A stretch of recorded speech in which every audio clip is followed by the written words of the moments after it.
Hey, yo, man, what time is it? You know what time it is, man. 2 a.m.? Yeah, man. Man, you know what? What's that? It's 8:46, bro. Wow, that's deep.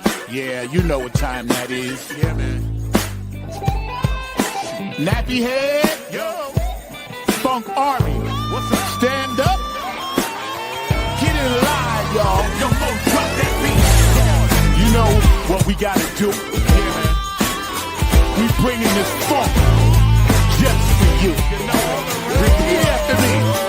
Say, you don't have to be the best, just gotta outlast the rest. You don't have to be the best, you don't. just gotta outlast the rest. No, you You don't have to be the best, just gotta outlast the rest. You don't have to be the best, just gotta outlast the rest. United we stand, divided we fall. Should our backs ever be against the wall, we'll be together until the jam is done. I'ma say that again for you. United we stand, divided we fall. Should our backs ever be against the wall, we'll be together until the jam is done. Here we go, y'all. Now let me tell you a little story about United We Stand. It says we're gonna funk across this funkless land. We gon' stand up and let our voices be heard.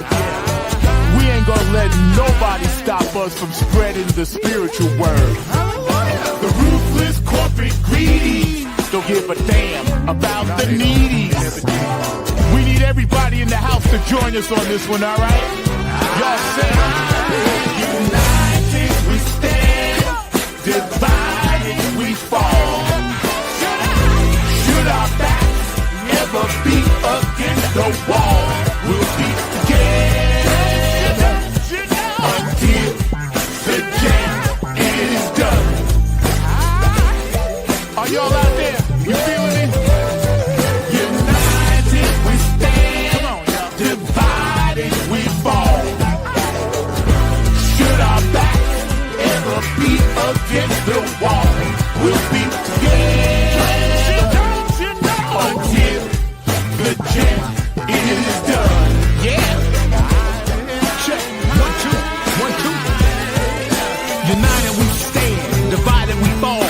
Funkin' with the poor people most of all, as they poison our mind with food control. Third eye is wise, sacrifice. Wake up and see what they doing to you and me. Keeping a separate product of Illuminati, like the jail cell did my boss John Gotti. Dirty politics and high-priced prostitution reside in all the important positions. Just look around at the injustice in the world. Some forced to live in a deplorable conditions. Watch us, watch what we do. This rap is coming up just for you. So sit back, relax, check out our phone calls. The nappy hip-hop army always bumping in your drum. Twitter, tweet, the TikTok. The ruthless corporate greedies don't give a damn about the needies. A movement, genocide and homicide is happening all around the world. Promise me this, promise me that, when all the fat cats stabbing us in the back. Man, get off my back, bro. Killing me. Let me see you wave your hand. We all wanna take a stand. Rise up against the corporate man. Let me head all across this land. Oh yeah. Nothing but this new type funk 2022.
up? What's up? What's up, all my True Funk Soldiers, Club Funketeers, all the groovy people all around the world? Welcome to another episode, our first one of 2025. I'm really amped up today. I'm hyped. I got my dog from Texas, George Funkovich, is in the house. Of course, my producer extraordinaire and recently published author, Mr. Mark Lee, is in the house. So I want to welcome everybody to the show.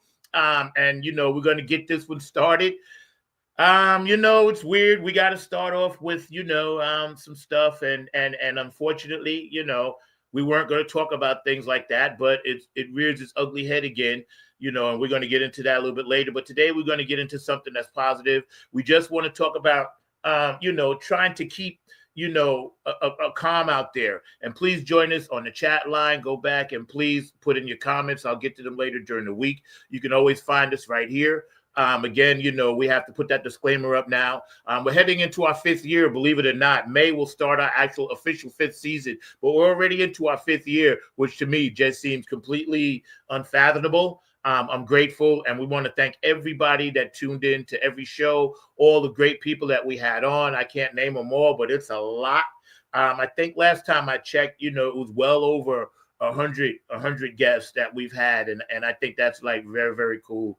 And, our word of the day is going to be gratitude.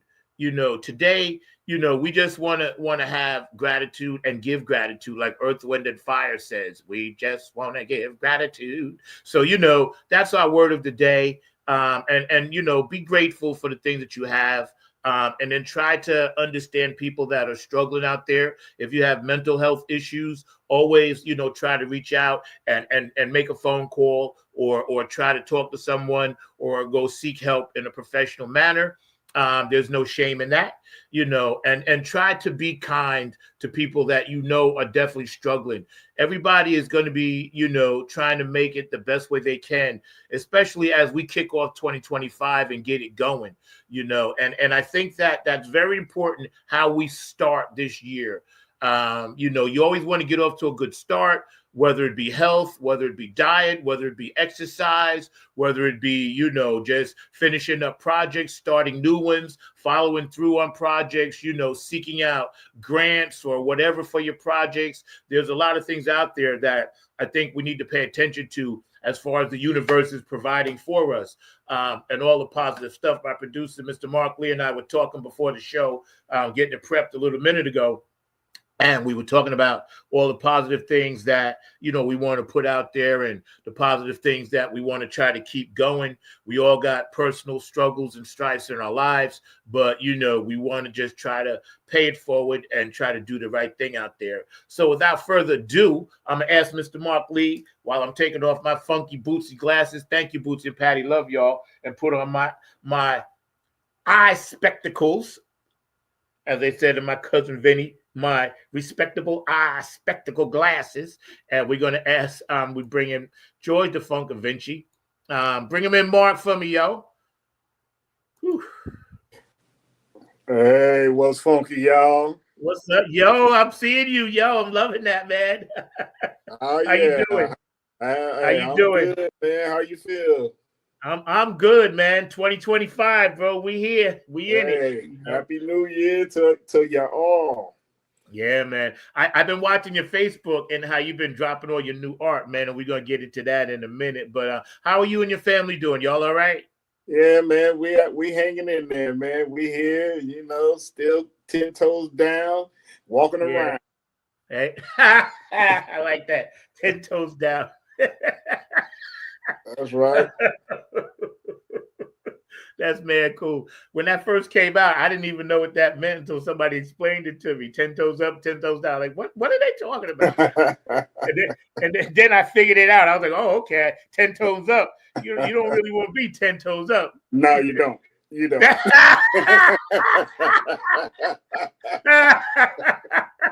Because that means that you want to know the journey. So, yeah, I figured that out. Today, man, we're going to get into the top 10 things that happened in 2024. I have a list. And then we're going to get into some of George's work and find out what he's doing. And we're going to bring Mr. Mark Lee in, and, he can tell us about all the great things that he's doing, the hardest working man in the internet podcast industry. But first, I want to give a shout out to everybody out there who made it to 2025. So give yourselves a hand because it ain't easy. You know.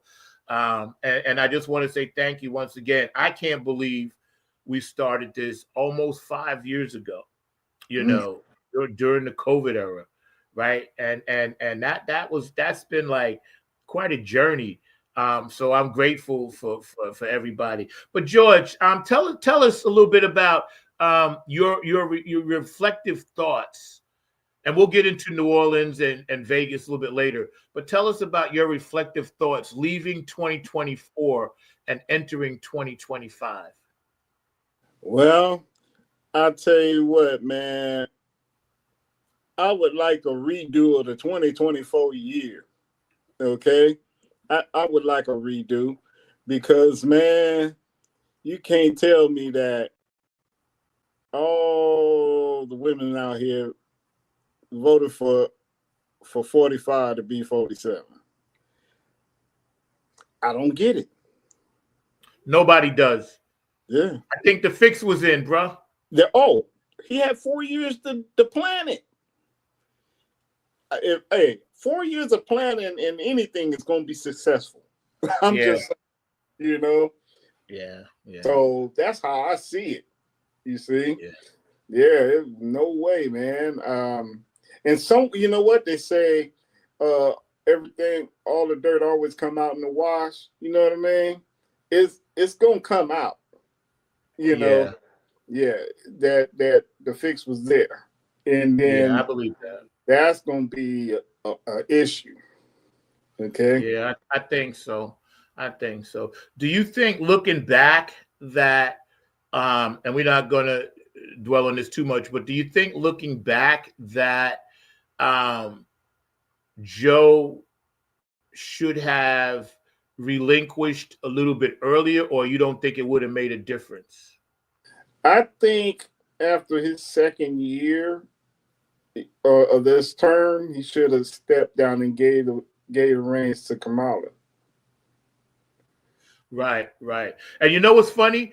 I thought about that. He still could have ran the country, but from the back seat. You know what I'm saying? Yeah. He still could have implemented all his things, but it would have gave her a little bit more of a push. I agree with you, man. So that's one thing. I'm sorry, go ahead. I was going to say, reflectively speaking, when it comes to that part of it, I think a lot of people are still kind of hurt and reeling from it. Yeah. So that's why we got to go into 2025 with some energy. We can't let that from last year's energy drag us down, even though it was pretty painful for a lot of people, myself included. So I think that we need to just go forward and understand that we're in a different political age now, where it's not about, because we're going to show a little bit later, Mark pulled up a picture, Jimmy Carter, one of the greatest presidents ever that never got no credit before and after, you know, all the great things that he did. And this guy here that's going in, you know, could definitely take a page out of Jimmy Carter's humanitarian book, because this dude is the opposite, the epitome of the opposite of what Jimmy Carter stood for, you know. And I just wanted to say that again. These are my opinions, you know. And I think that the fact that Mr. Carter, President Carter, lived to be 100 years old proves something, that, you know, when you are a righteous person, and he was a spiritual man, you know, you get a chance to go ahead and heal the world through other facets of your life, even if it ain't president, you know. And we'll get into some of the things that he did. But I wanted to shout out, you know, I picked my wardrobe today. So Funkadrill, Santiago, Mandrill, I'm rocking you today. You know, I'm rocking my Batman hat today. That was a gift from my daughters. That I always cherish this hat. I rarely bring it out, but I kind of feel like I got to be Batman this year. You know what I mean? Yeah, I'm going to be Zach during the day, but y'all look out, because I'm going to be Batman at night. All right? So, you see my shirt.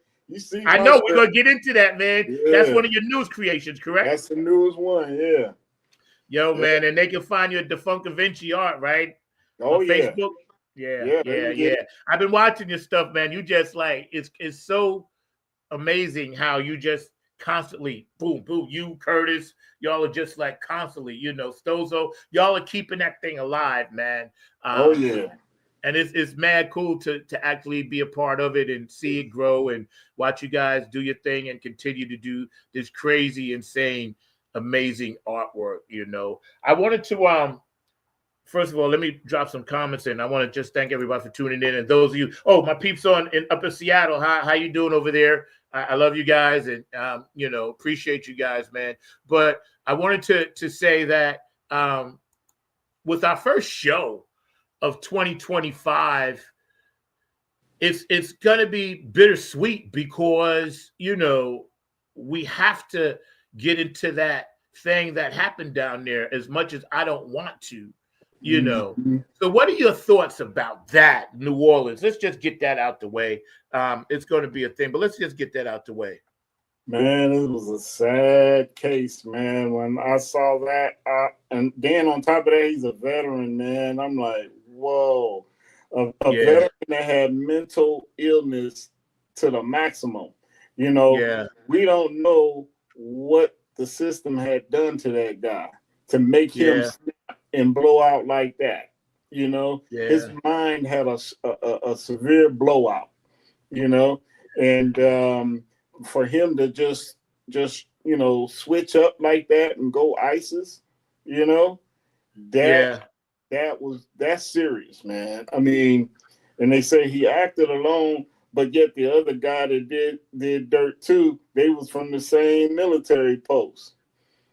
Yeah, so my heart goes out to all the people that was affected by this, because it affected me and I wasn't even there.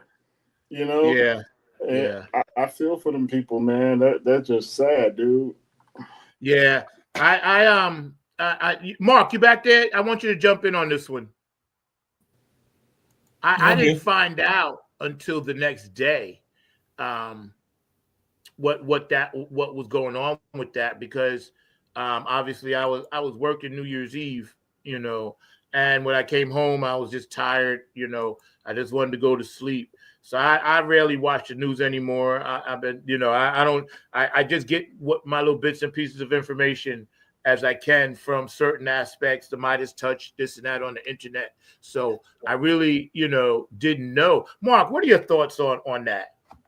I mean, George kind of touched on it. It definitely deals with a lot of important issues that are out there, whether it's the mental health. And I do know that there's been a lot of conversations around mental health, particularly out of our veterans community and all along those lines. So even the VA and a lot of other organizations aren't able to deal with the mental health aspects of what you go through. And I'm sure George can talk about this more than I can, but I do have friends in the military. When you've been kind of trained to do one thing and then you're not able to do it when you come into the world, here in the United States, and you're not in that military mindset and you've got to adapt and everything like that. And not everybody is able to make that transition. And unfortunately, our mental health institutions across the board are not doing a great job of addressing mental health just in general. So I think that that's something that is across the board, and it's not just with our veterans, it's with a lot of our community as well. But George, I don't know if you got thoughts around that, but I do have a lot of empathy because of having been involved with an advocacy group for veterans that was doing that road to the Apollo and everything like that. But I was just wondering your take on it, because I do worry about the veterans and some of the health concerns, not just mental health, but even physical health, because I know that even in Fayetteville, there were some chemicals that people were had into their system that caused all kinds of issues as well. Yeah, the veterans community. I mean, when people are getting out the military, and they got these disabilities coming out, a lot of people don't get rated properly. They don't, and that's part of it right there. Some people feel that they should be at 100% and probably should be. Come out at 10%, 15%, and then gotta just keep battling the system to try to upgrade their status, and they won't give it to them. They keep getting denied. And that can have a mental, breakdown on a person that's, know that they should be at at least a high percentage, and help them live, because a lot of people are unhireable, because of their mental condition or their physical condition, and some people get put out because of their medical issues and don't get a medical discharge. They just slide them out the door so they don't have to pay them all that money. Yeah. They said this guy, he was having money problems. He was a real estate guy, didn't do well in that. Besides whatever mental breakdown he may have had, he had seemed to be, from what I was looking at, he had seemed to be trying to make it like the rest of us out here. But whatever it was that snapped him, that made him want to join ISIS, I think that's a whole nother kind of thing. Do you think he felt betrayed by his country because he had served his country, but then he might have felt, and again, these are just opinions of this show, y'all read the disclaimer at the top, that he felt like he might as well do something so radical? I'm still trying to wrap my mind around why ISIS even exists to begin with, and I kind of have some idea, but what do you think that caused him to join ISIS? What was that about? It had to be something really hard to make him change up like that. I mean, that's all out treason, flat out. Something extreme happened to that guy in order for him to do something like that. You see, so I don't know what happened, but hey, something happened. But George, along those same lines, I'm wondering, and kind of what you're asking, Zach, it's not anything new, because we do know that a lot of times we go back in history, and one of the things that I'm known for when I'm at Hayti as being one of their historians and everything is that a lot of times people were fighting for freedom and justice here, and then when they came back home, they were dealing with a lot of racism and a lot of classism and a lot of other things. And even though we're in the year 2025 and we're hoping that it's going to be a more positive year and everything, some of those things that were taking place in the 50s and the 60s and the 70s, unfortunately, are still relevant today and everything. So I know that there's some people that are seeing us fight for freedom around the world and fighting for other people's democracies, but we've still got issues that we've got to deal with here. Because if it's okay with you, just to divert Zach and everything, one of the things that I was thinking about is I had to get out and about, had to go by the Hayti, found out that I didn't need to actually be there today and everything, but that meant going out in the cold. And I started thinking about those people that are out in the cold, because it's starting to get a little bit cold here now and everything, and they don't have the proper heat or the proper housing or the proper things like that. So definitely, as you were thinking about things to be empathetic about and to have some gratitude about, we definitely should have gratitude for those of us that have shelter and those of us that have heat, but we also need to have sympathy and maybe even find ways to help those that don't and everything. Because a lot of people are out there that are sitting out there in the cold and they're trying to figure out what they can do. I know in the past years, I've seen people literally huddling up under blankets and stuff on church porches. And I've always wondered, well, shouldn't the church open their doors? The church has got heat and everything like that. But definitely that's just my thoughts. Yeah, and it's cool, and I get that, because that will drive a person over the edge. They said he was divorced. That was messing with him hard. Oh yeah. That trust me, I know from experience that to do it. This dude might have had several things, like you said, George. Who knows what he was exposed to in the military? That actually forced his hand to be now, just like the dude who shot the insurance guy, and see, people nowadays are not hesitating to just like, screw it. They're just going in it. They're going in it hard. And I don't know if that's a sign of the times, which, by the way, we added that to our set. All you Funketeer Napier Funk Army fans, we're doing that this year. I don't know if that's a sign of the times or the fact that there are just more people feeling like disinvolved and uninvolved and like separate from the norm, and nobody even knows what the norm is anymore because some people have took the norm and flipped it upside down and we know who they are. So I think people are like, you know what? It's normal for me to do this now. You know, because I remember being a kid in the 60s. I don't really remember. Every now and then, I remember the dude who was in Texas shooting people from the bell tower at the campus of the school, you know. But other than that, I don't really remember. Now, I might be misremembering, but I don't remember a lot of things like this happening where people would just be like, I'm just going to just take out a whole bunch of innocent people. You know, usually the target was always the target. But, you know, innocent people, like there was a dude, this is the only story that I watched from that. And he was already paralyzed in the wheelchair. And him and his wife go to Bourbon Street every year, this and that, celebrate whatever. And he got hit. And he survived. But in his mind, he's got to be like, well, damn, I'm already jacked. You know what I'm saying? Like, nah, I'm already in the wheelchair. And now this dude is running me over. And New Orleans, shame on you. You didn't have the money in the budget to put those barricades up like you were supposed to. I don't want to hear it, but you got money from the Superdome. So shame on you for that. Shame on you. I was talking to Mark about this earlier. Too many things are being skimmed at the state level, and we got to stop that.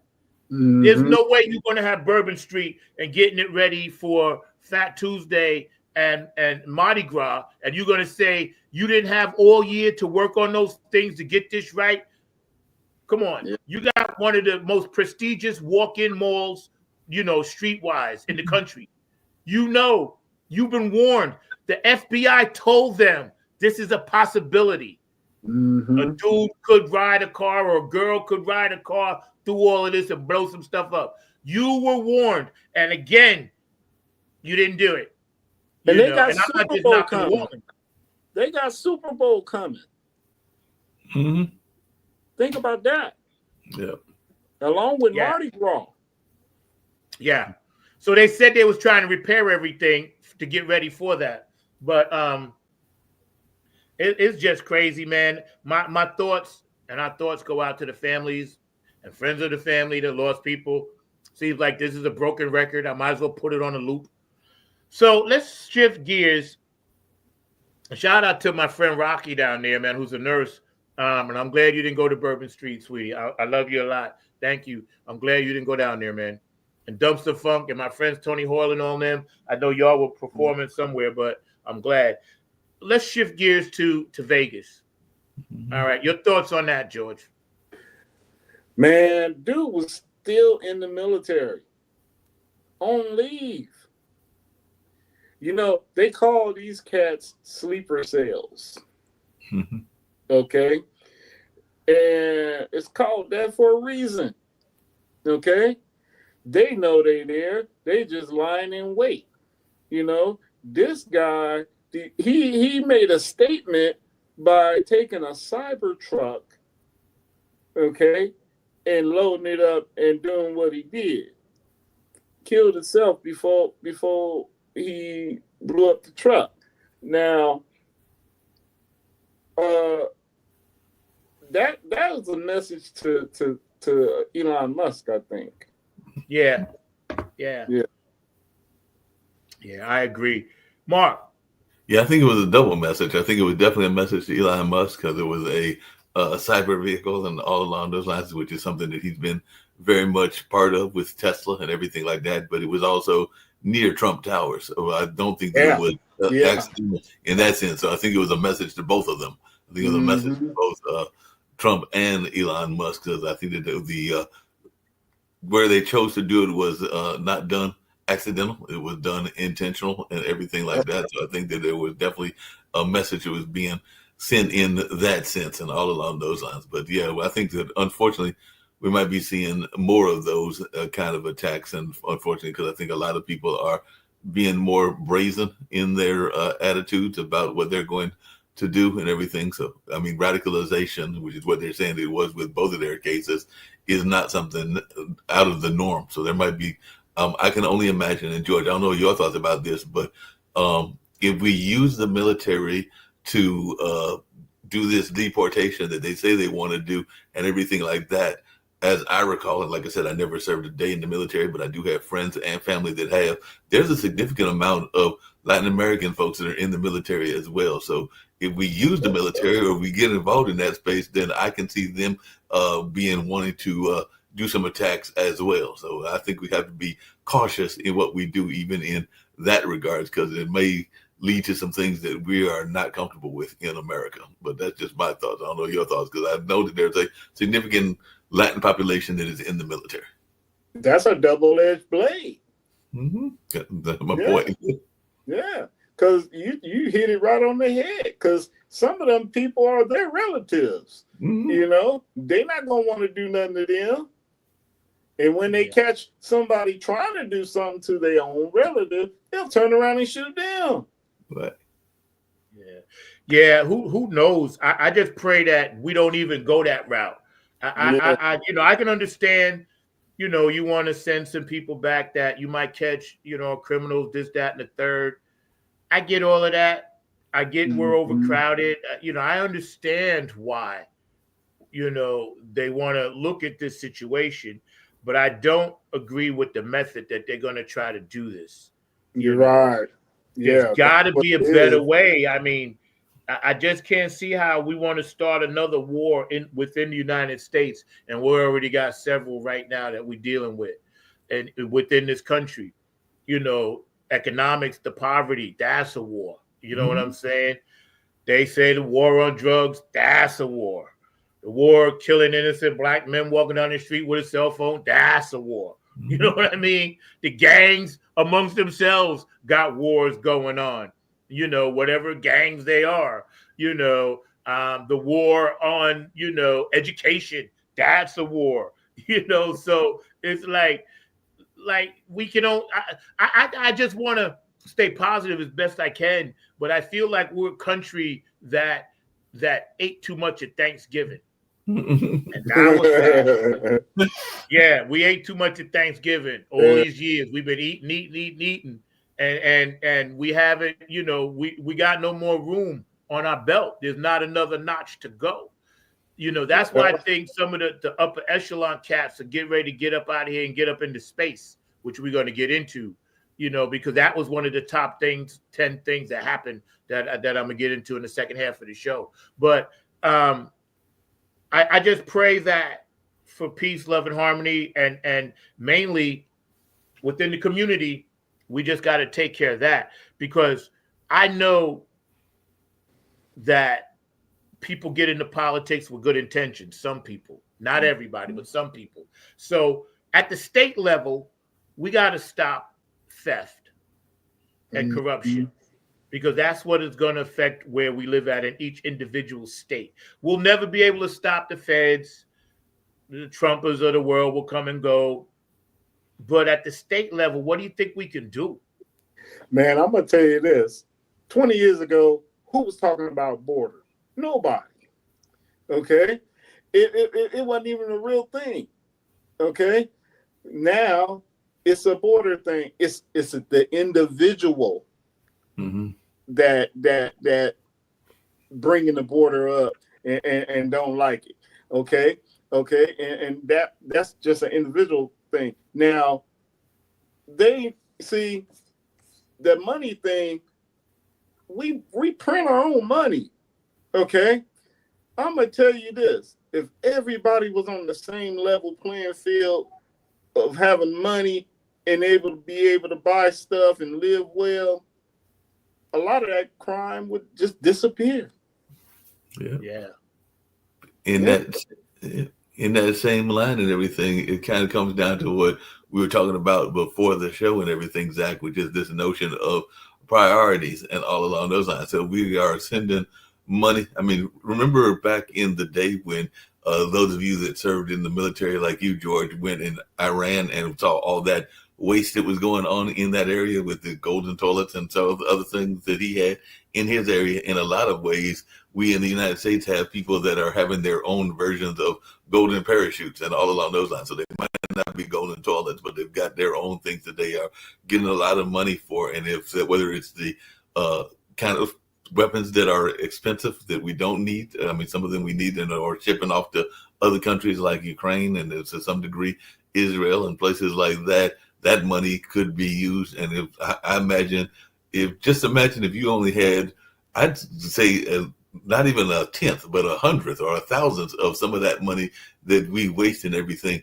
I'm thinking that you could have a very successful art studio. I know you have one already, George, but an even more successful art studio. And Zach could have as many festivals as he wanted of funk music and as many concerts as he wanted, including playing at the Super Bowl, if they would get rid of some of that waste of money and that they are wasting on and all along those lines. But they don't see that as a priority, so it's not a top priority. But I can think that a lot of the things that we dream of and everything like that, I mean, not for the current president, because they couldn't pay me to do his inauguration. But whenever the next Democrat came in, if I had a tenth of that, I could throw a lavish inauguration party and do a lavish event, since I am also an event planner as well. Of course, Zach would get the first call to be the band to play and all along those lines, of course. And of course, George would do all the art designs and the posters and everything like that. But I'm thinking that we could definitely do some great things with some of the money that we waste. Yeah. You want to hear something funny? When I was with Creations Music in New York, a corporate wedding band I played with for 30 years, we played the White House twice. Okay. I played at the White House twice. Yeah, it was crazy security too. I remember one of our guitar players didn't have his credentials and he couldn't do the gig. Dang. Get it? Yeah, this was during the Clinton administration. Hey, Zach. Now they wasn't there, but we did one of the inaugural, events that they had there. But then Zach, we did another one for something else. But Zach, that's the thing. I'm going to tell you right now, because as I told you before, back in June, I think it was, of last year, 2024, I had the pleasure of going to one of those federal agencies. I don't think it was the EPA, but it was one of those agencies that was here, and it was through Haiti and everything. And even there, they had tight security. So yes, I can imagine what the security would be like at the White House. Only imagine what it was like going into those areas that are here in the. Yeah, I couldn't bring a joint. I was so scared because normally I bring a joint or two to smoke, right? I was so scared. I dumped my book bag out. I washed it and everything. I didn't want to see in there because when the feds lock you up, ass puppy, you going for good. So I made sure. And I remember the guy, Rick Anthony's like, no, ain't nobody got no drugs, right? Right. Like, They don't sniff you out. No drugs. Not on this one. Right. But getting back to what you said, Mark, that's very true. Because something you said earlier, because people feel, I guess that's why people wanted to a change, a switch. Okay. Stimulus checks, all of these phony things. And I'm telling everybody, beware. Don't fall for a lot of this okie doke that's online. Because people are just trying to get your information. Yeah. You notice everybody and their mother is sending out a stimulus check now. Don't fall for none of that. Don't. I'm begging y'all, don't do it because it's total BS. It is not accurate at all. All right. So don't be don't get caught up into that thing, especially people that are senior citizens that are on disability, Social Security, and whatnot. They just want to get your information. So please just be mindful of that. So let's look at and I'm gonna put a cap on this Vegas thing. Did you have any other thoughts about that, George? No, man. I mean, I feel sorry for those people too. The ones that were, affected by that. Yeah, hey, but the message is out there, man. I mean, So do you think now the military will, how can I say this? The military will start to do better deep dives, or it's just going to be like, yo, whatever happens, happens? Oh, yeah, they ain't going to do no deep dive, man. Because, look, there's gangs in the military, okay? I heard. They ain't never did nothing about that. I heard. I couldn't believe it when I saw that. Oh, that's a real thing, man. Real. I heard. Yeah. I Yeah. heard. Latin So- Kings and Bloods and everybody else are in the military.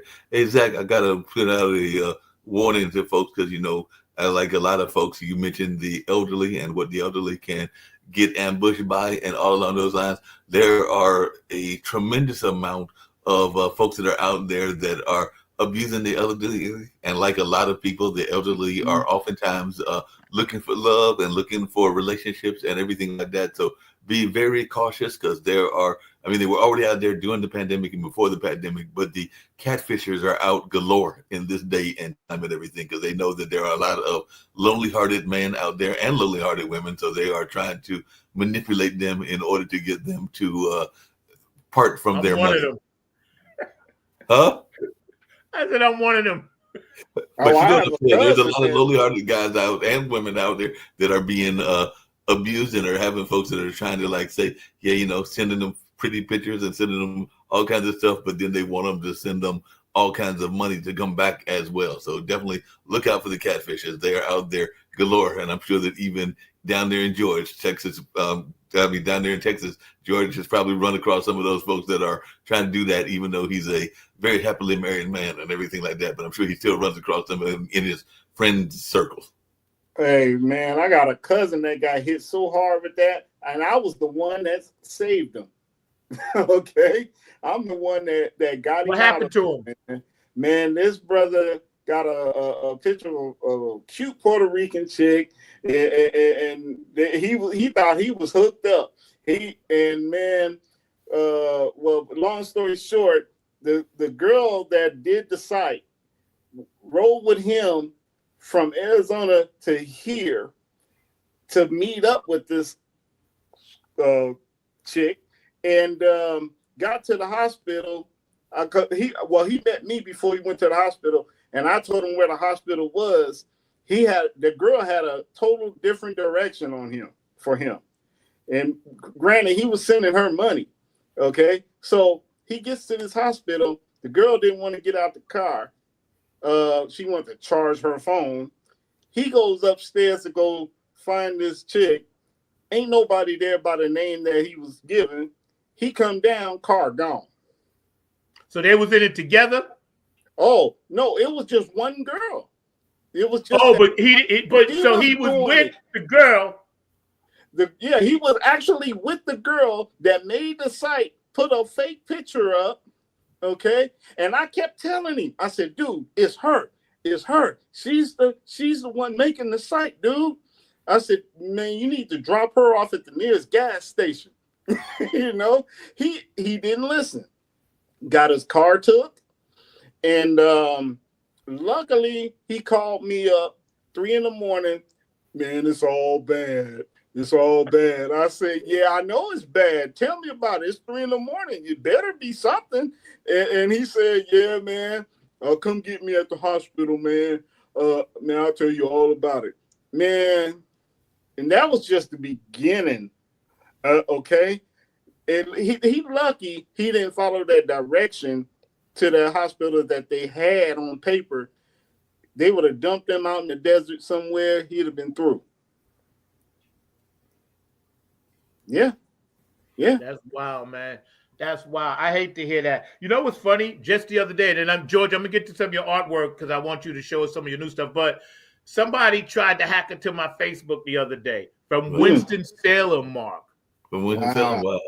I got an alert, so obviously I changed my passwords. But if you out there in Winston-Salem and you tried to hack into my shit, fuck you. That's all I gotta say. Right. Because you ain't getting my shit. And I'm sick of these motherfuckers trying to do that. Excuse my French for cursing, but sometimes I just got to say it like that, my New York accent. So, George, tell us, what do you got cooking? Show us some of your new artwork, and then we're going to get into the top 10 things after we, see some of your stuff. All right. Well, as you can see, I got this new shirt that I made. Okay. It's a big joint smoking little joints. Yeah, okay. I see that. Yeah, and on the back, I don't know if you can see, it says Blackout. Blackout. But 13 got a song called Blackout. Okay. And so that's how I came up with this. Whoops, I'm knocking my speaker over. But yeah, so that was the newest T-shirt project. Let me take you around. Yeah, man. I love to see what you do, bro. I don't know if you can see that on the wall. Yeah, Those are some man. huge ones Yeah, right nice. there. That one that says Funk 13 got that on a single. I like that. Yeah. Yeah. And let's see what else is on the new side over here. Well, And 13 is who? The Jew from Funkadelic, right? from Parliament Funkadelic. Yeah. He's a band member. Just follow me real quick. And One of George's grandkids, I'm assuming. no, he's a good friend of Trezay. Oh, okay. Right. All right, so I'm working on that. And it's a pajama top. I call it the Pajamas. Pajamas. Yo, that's dope. And that one belongs to Carlon. Okay. And I got one for George right over here. Okay.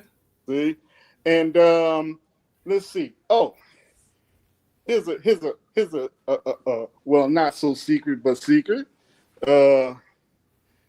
I call that the P key.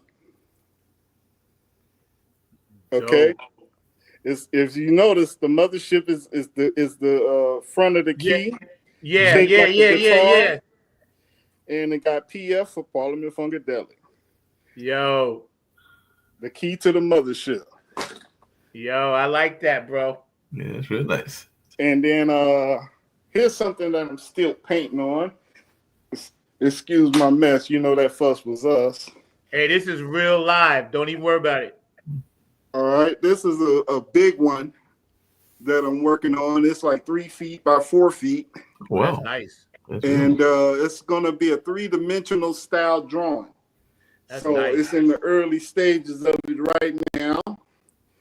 And it's going to have lights and everything going through it. I'm going to put some final weave afro and make hair come out of here, and it's going to have the lights in it. You see? So, Wow. yeah, it's pretty big. And one of my other things that I normally do when I'm airbrushing, Right. like when I'm switching colors, I don't waste my ink or paint. I create stuff like this. Oh, wow. I like that. I call it a bonehead throne. Okay. Yeah, a bonehead Tyrone. Bonehead Tyrone. Yeah. So I don't waste my ink. I just spray it on here, make a design until I'm out of that, and then I change my my colors. Right. So So thank you for taking us through your artistic endeavors. When you're creating, every artist is different, but besides Funkadelic, what are some of your other inspirations that allow or give you that insight to your third eye of incredible artwork? wow, man, it's like when I go to sleep and I wake up, I take my dreams, Right. add it into the artwork. Right. You Right. see? So yeah, and I'm not even high.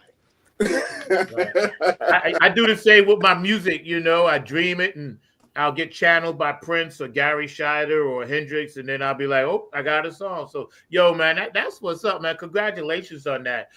You guys are watching Funk from the Front Seat. We're going to come back with the top 10 things that happen in the world.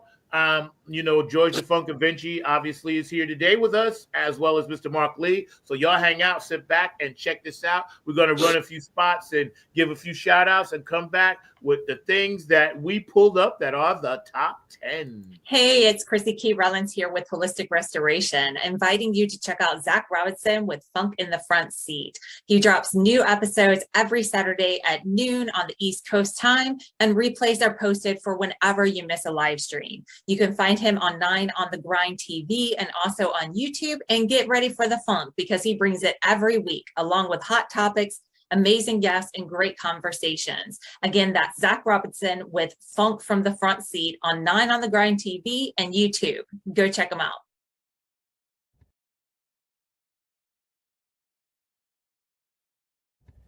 Hey, this is Jen Vanderputten, writer of Code and Prose. You are watching Funk from the Front Seat with Zach Roberson. Tune in every Saturday at noon for excellent and important conversation. Hey, this is Keith Jackson with P-Funk Radio, inviting you to check out my brother Zach Robinson with Funk from the Front Seat. Saturdays, 12 noon on the East Coast and 9 a.m. on the West Coast. It all happens on 9 on the Grind TV and also on YouTube. Great guest, great conversation each and every Saturday. That's Funk from the Front Seat with Zach Robinson on 9 on the Grind TV and YouTube. Check him out.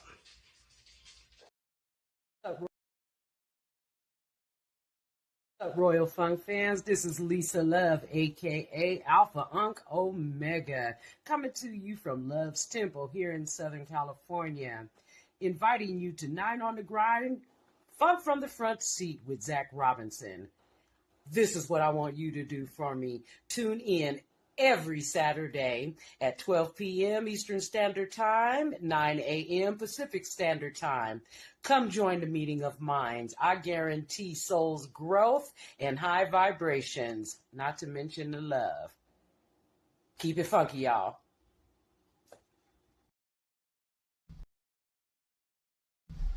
Hey fam, what's goody good? What's really good? My name is Jeff Roberson from the gospel group called Jeff Roberson and New Life. And I'm coming to you from the town that we had to name it twice. It's so nice. New York, New York.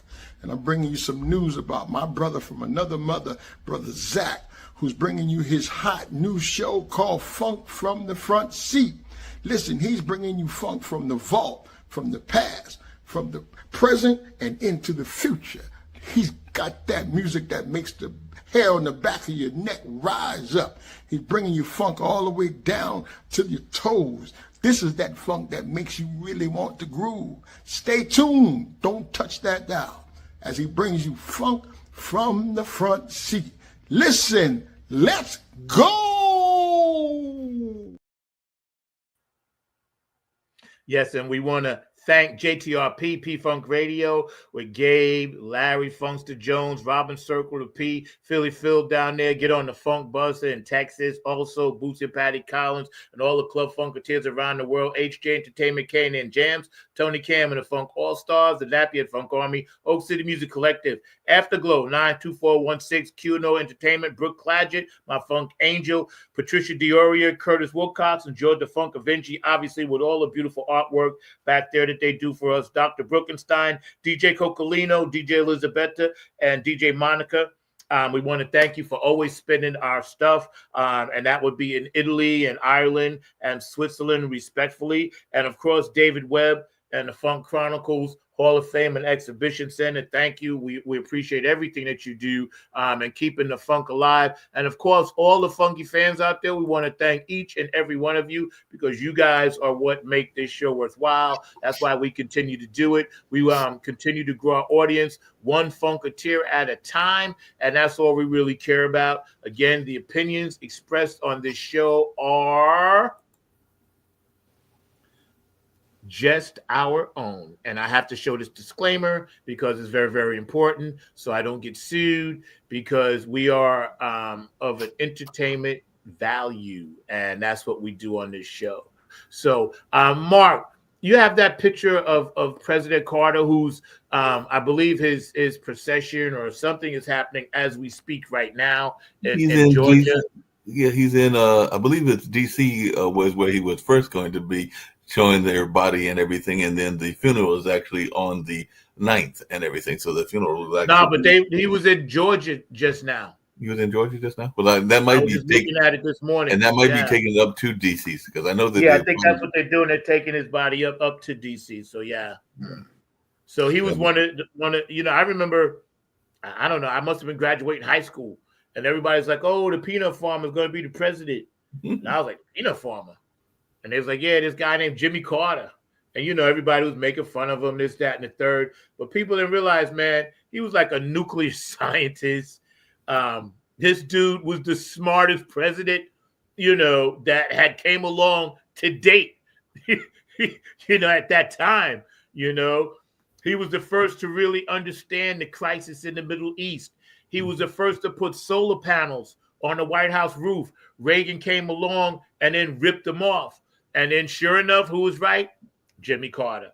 You know what I mean? Humanitarian, Habitat for Humanity, everything that he did for the world when it came to, understanding how to maintain peace with our allies. And also, he seen UFOs, which I personally believe in. So I was down with Jimmy Carter from the get, because obviously he knows a little bit more than what people want to let on to be.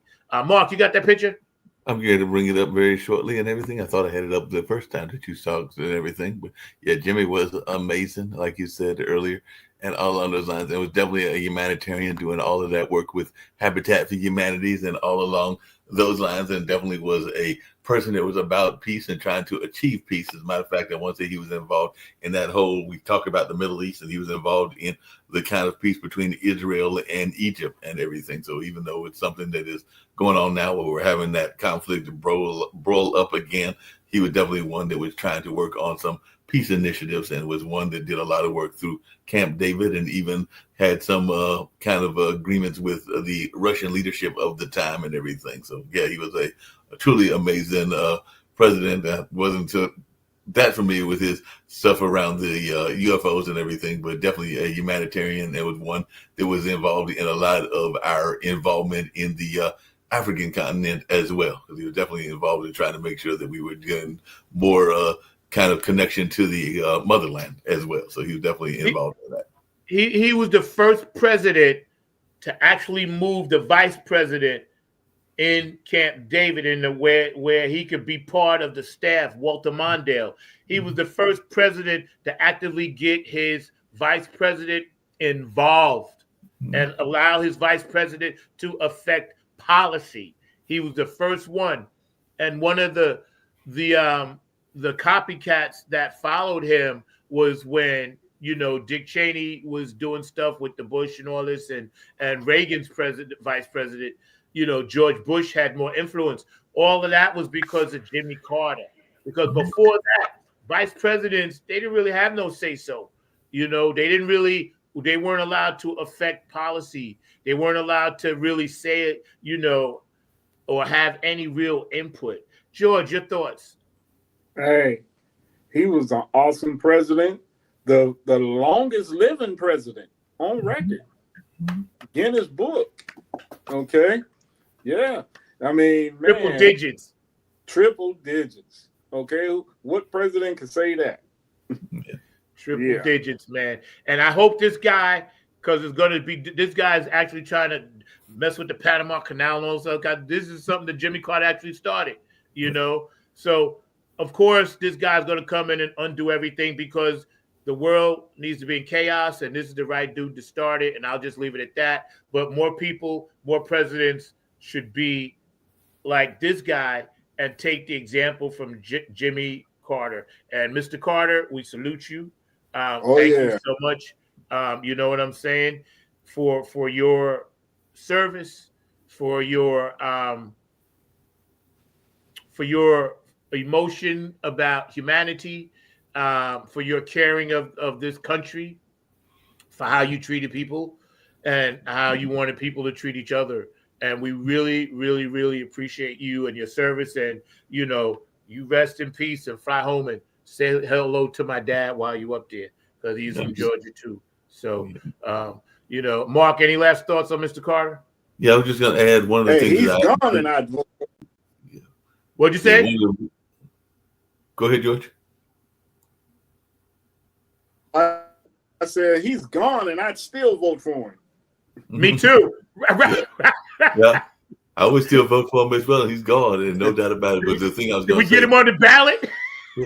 But Zach, the one thing that I was going to add is that the one thing that I really admired about Jimmy Carter was his connection. I mean, there were others like the Kennedys and everything else, but he had a deep connection to his family, because like I said, I think he's going to be buried next to his beloved wife, and they were married for many years, Rosalind Carter, and everything like that. And even his own daughter, we literally saw her grow up in the White House because Amy was a kid when Jimmy Carter was president and everything like that. So Amy Carter, and I forget what her married name is now and everything, but definitely he had some strong family values, even so much so that even when some of his family members were acting up, he still kind of supported them and everything, because we do know the history around Billy Carter and everything like that, but he was there to not, sometimes when people are in our family that are troubled, we sometimes want to throw them aside, but he didn't throw Billy Carter aside. He actually tried to work with his brother, and Billy had some things that he was going through in his life and everything. So he was one of those people that was, like you mentioned about the Sunday school, he was about the values that sometimes come out of Christianity and out of the Bible and everything like that. Do you know his Sunday school music is up for a Grammy? I did not know that. Yeah, it's up for a Grammy. Yep. Cool. So let's get into the top 10 things of 2024. Okay, the top 10 things of 2024. The number 10, and actually I'll tell you where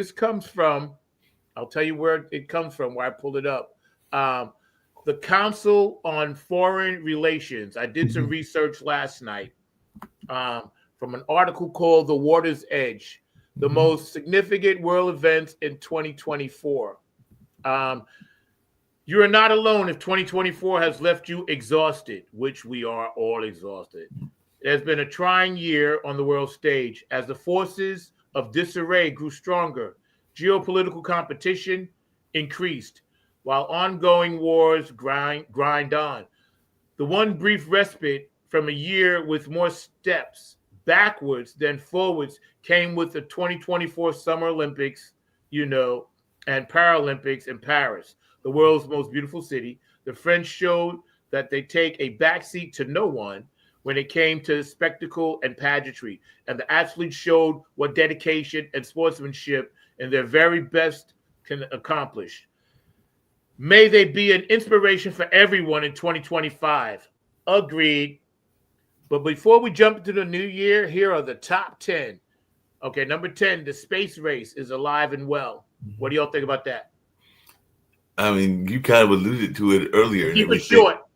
Yeah, well, you alluded to it earlier. A lot of times the space race is going on. Unfortunately, the space race is being controlled by a lot of folks with money and wealth. So it is unfortunately a space race of the Elon Musk versus those others that can afford to go up into space and everything like that. So right now it's a space race among the elite.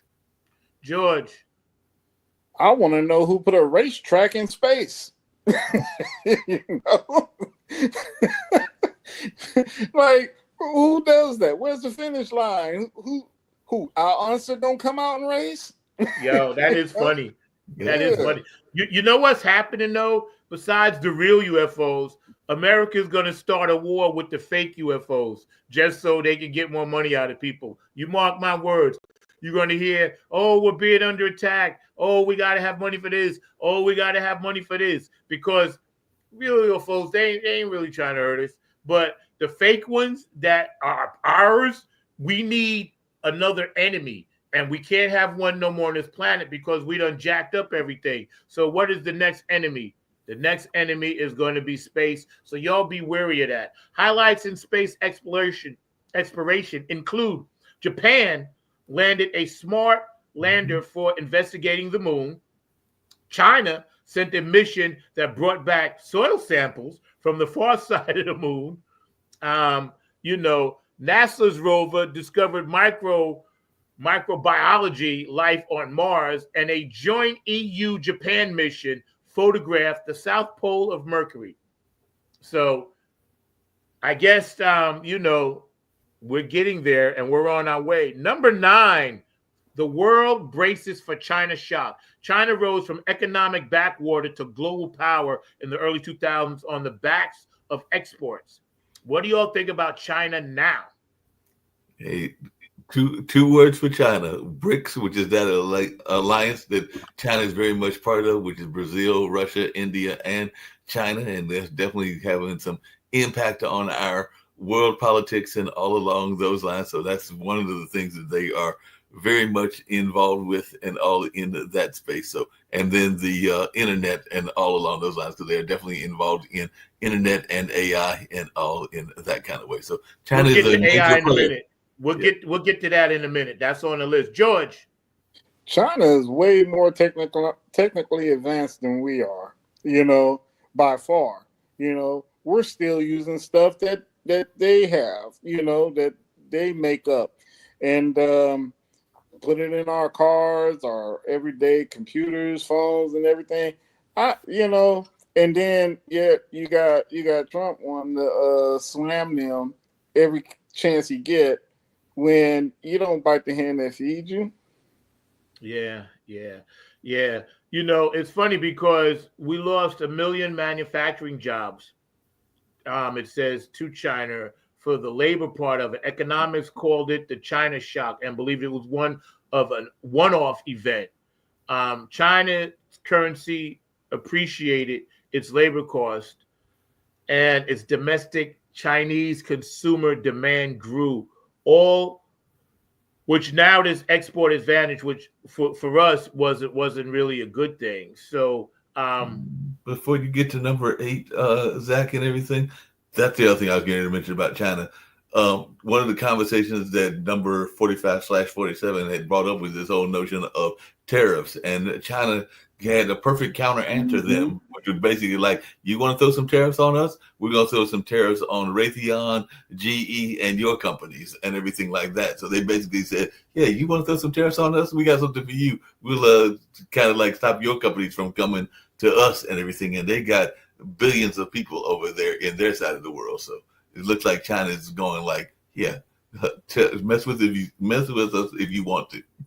They can shut us down. Yeah, because we owe them billions of dollars, trillions.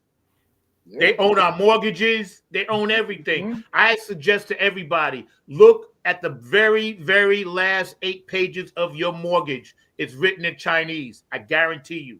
Guarantee you. Because I did the research. And when we had our house, the mortgage was owned by China, which was Wachovia. You know what I'm saying? So I think they're called Wells Fargo now. But Number 8, the Sudanese civil war rages on. The civil war that began in Sudan in April 2023 continued unabated in 2024. They're still fighting. Armed forces are there, led by their generals and their military. And I don't really know. I never studied the Middle East as far as understanding everything that's going on there. But I know the United States is once again split down the middle. The genocide thing that's happening, with the war that's happening, with who we should be with and who we should not be with. I never wanted to get into that because I really concerned myself with domestic issues, although I am a humanitarian and I care about what happens in the world. Your thoughts real quick, George. Yeah, man. I mean, it's all based on money, That's basically flat out.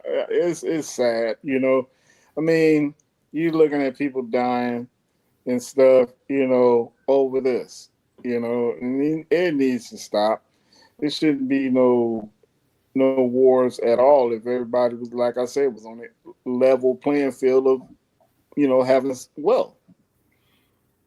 It's based on money, but it's also based, I hate to say it, on the color of the skin, because the Sudan is in Africa. Sudan is an African nation, and Sudan is literally starving to death and everything like that. And and this is for both of you and everything, because I know that both of you are like myself. You watch the news, you flip on your TV regularly. Actually, my TV is not on right now, but it'll be on later because I'll be watching some of the sports activities and everything like that. But usually it might be on. And how often have you turned on the news and even heard any mention of the famine that is going on in Sudan? Because it is actually part of what that war is the famine that it is causing. So tons of folks, we're spending all this time thinking about Israel and thinking about Ukraine, and both of those need to be thought about. But let's not forget our brothers over there in Sudan, and it's not just Sudan, it's also Eritrea and Ethiopia and the other African countries that have been fighting each other. As a matter of fact, I think one of those countries just recently got out of their imperial thumb footprint and their imperial foot being on them and everything. And that was one of the African countries that just recently left the French control. I can't remember the name of the country off the top of my head, but I know it's one of those that's in that area. So yeah, it's a lot of times, unfortunately, our media ignores the troubles of the folks that are black and brown. Well, that's always been the case. So we ain't surprised at that. Okay, number 7. Here you go, Mark. Developments in artificial intelligence, AI, continue to astound and concern. An AI revolution is turning science fiction into science fact. The list of recent AI advancements is impressive, as are their practical applications. AI is being used to analyze genetic conditions, improve healthcare, create manufacturing inefficiencies, and more. The Nobel Prize Committee recognized AI's importance when it awarded the Nobel Prize in Physics to John Hopperfield and Gregory Hinton for foundational discoveries and inventions that enable machines learning with artificial neural networks, and half of the Nobel Prizes in chemistry. Okay, Mark.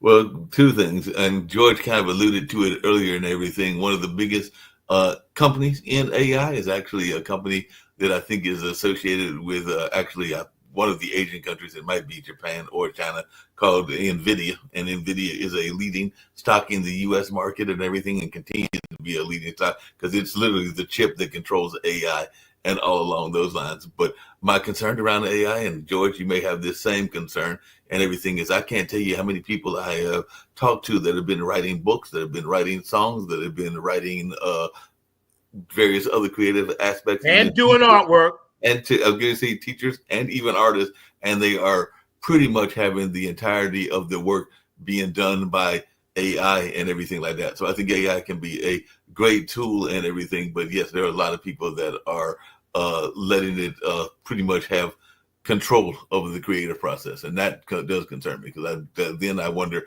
how much of the human creativity will actually be there if we let AI do all of the work and everything like that. I mean, you've got people that are literally school kids that are literally writing their entire papers and getting some good grades off of them, A+, and it's literally off of AI.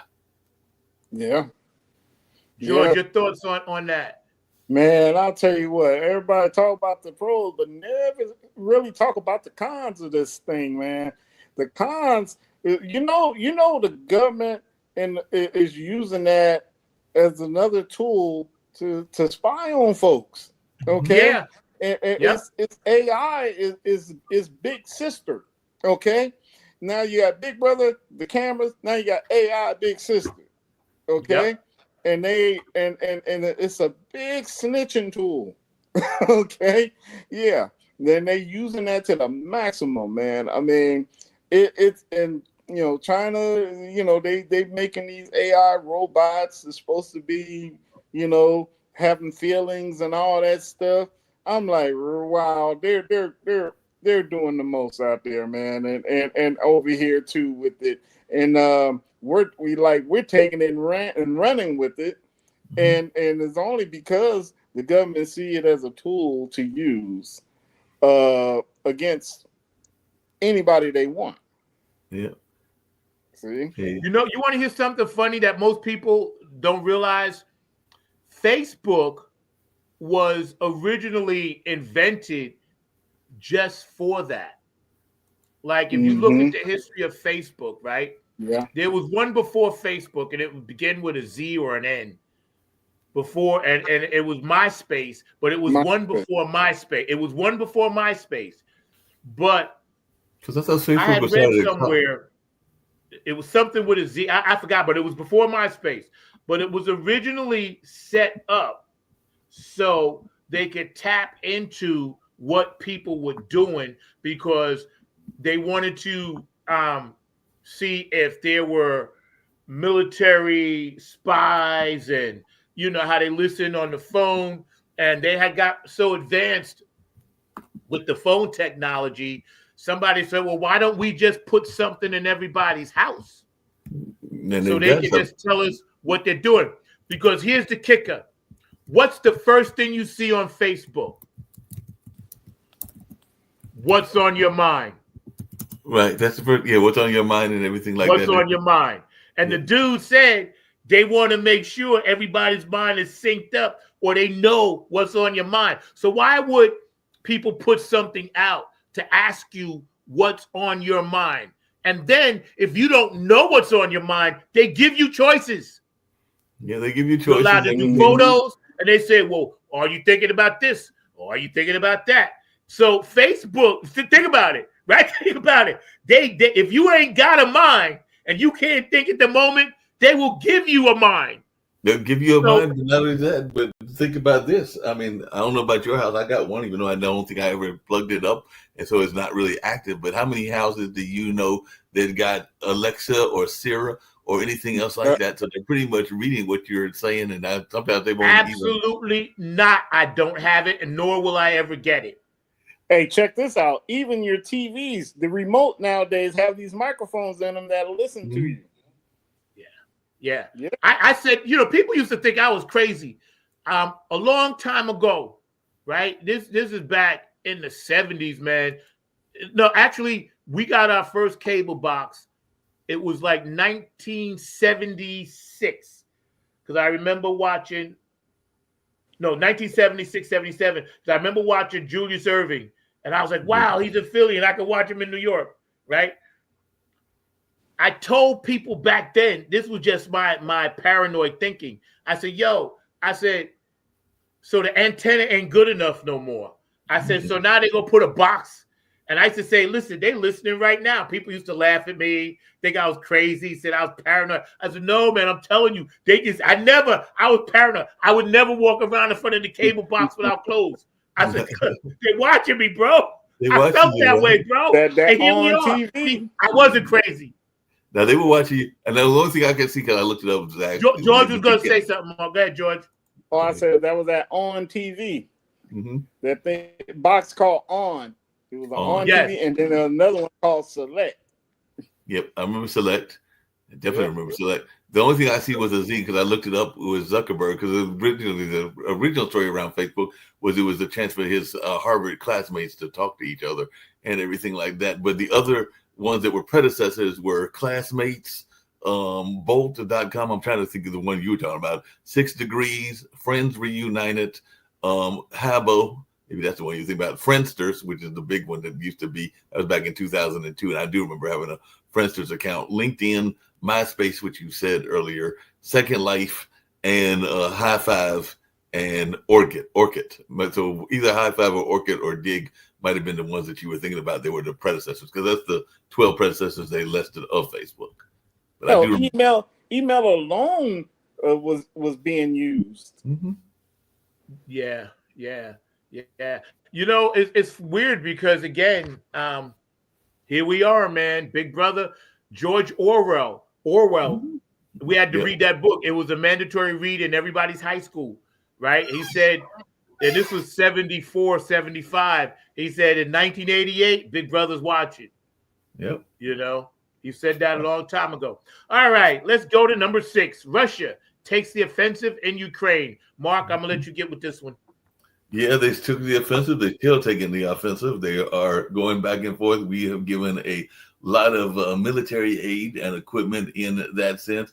There are some people, including some folks, that are thinking that they might start sending in some bodies over there as well. And I hope not, because right now Russia has got the North Koreans fighting on their side. And I do know that there's some people that are thinking that the West needs to help Ukraine by supplying some bodies and everything. But to me, this is one of those great tragedies of the world because one country wants to take control over a country that used to be part of its orbit and all along those lines. And we have seen hundreds of thousands of, in my mind, needless deaths and all along those lines. Because definitely you've got a person that has got some serious ego. And apparently the person coming in, number 45/47, has got some ego too. So maybe they'll be friends again. But Putin has got to be one of the most egotistical and evil people out there in the world. But that's just my personal opinion and all along those lines. But definitely he's got some serious things going on in his mind and everything. Apparently, Zach, he's also somewhat of a player because I understand that he's got some women on his side in addition to his own wife and everything like that. But yes, they've got to find some way to stop them. But George, what's your take? You were in the military, and I know that Putin was never a friend of the U.S. military. No, he wasn't. But check this out. Watch this. I'm a predict the future a little bit. Go ahead. I think 47 is going to immediately stop the monies and stuff going to Ukraine and going to give it to Putin. Watch. Mm-hmm. I can see Wow. That's deep. That makes sense. That's what's going to happen. Watch. That makes sense, man. You know, because you know, this dude been down with Putin anyway. You know, so wow, that's crazy, man. I would hate to see that happen, but I would not be surprised. Yep, I'm not gonna be surprised either. You know, I would not be surprised, man. Yeah, that's crazy, man. I hate to see things like that, because really, I don't know much about Ukraine. I don't know the war. I don't understand everything that's happening or whatever, right? But I just know that war is bad. So no matter what, you know, if you win it, you do want to try to win. You know, if that's the objective. But at the same time, where does it end? You know, where does it end? Hey, I tell you this, man. Nobody wins in war. You don't believe me? Ask the ones that are dead. Yeah. I can only imagine. Like I said, I missed Vietnam, you know. So that would have been mine. But you know, I'm just glad I never had to deal with it, because you know, I don't think I have the makeup for it. Not that I wouldn't be fighting for my country. I would love that part, but I just, you know, I was just not disciplined enough to even listen to anybody. So I definitely wasn't going to listen to somebody trying to wake me up at 5 o'clock in the morning. You know, it's funny, right? Because my recruiter, my father wanted me to join the Army, and I tell you this story real quick, right? And he said, yeah, I went out of high school and Vietnam was over. There was no draft, but they were trying to enlist people. A lot of my friends were going in. And I was like, yeah, okay, I can go in and be a drummer. They said, yeah, you can play in the Army military band, this and that, and the third, right? So I was like, bet. So he looked up. He was like talking to me like this. And then he looked up, because you know how they do, Jordan. He looked up at me. He said, but that afro is going to have to go. I told my father, let's go. I said, nah, man. I said, not cutting this, baby. I said, I'll be happy playing drums for a band. I said, I'm not. And the guy said, so you wouldn't cut your afro to fight for the military, for your country? I was like, nope, I'm not doing it. And it wasn't the fact that my afro was important. It was the fact that I was like, I ain't even in there yet, and you telling me I got to switch stuff up.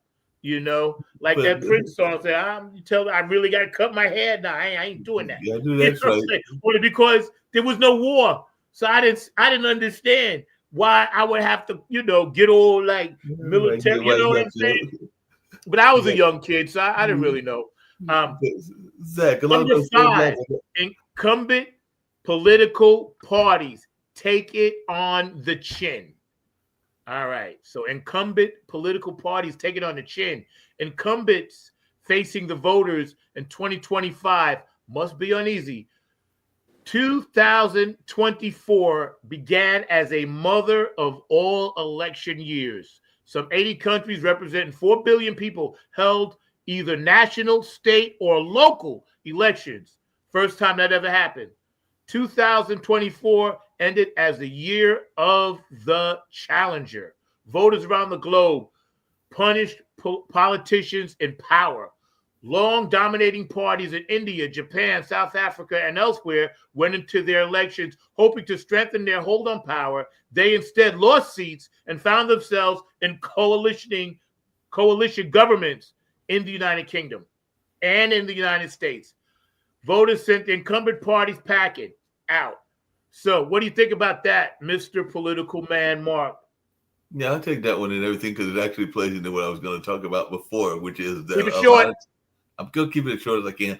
A lot of times politicians are trying to keep the status quo going, which is I know something you're not a big fan of and everything along those lines. And even come back to the military, a lot of times they have got people that are fighting for things that they don't necessarily believe in and all along those lines. So I think that the people, not just of America, but the people of the world have gotten frustrated by politicians in general. So since they're frustrated by politicians, they're like, maybe this new group of politicians will do better in terms of making us have a better economy or a better reason for us doing the fighting that we're doing. Because a number of people are involved in military conflicts, whether it's direct involvement or whether it's kind of like backdoor involvement, because sometimes the involvement can be financial involvement by supporting certain people as well and everything. So I think a lot of people are frustrated by the powers that be, and that's across the board. It doesn't matter whether you're Democrat, Republican, Independent, or whatever. They're just frustrated by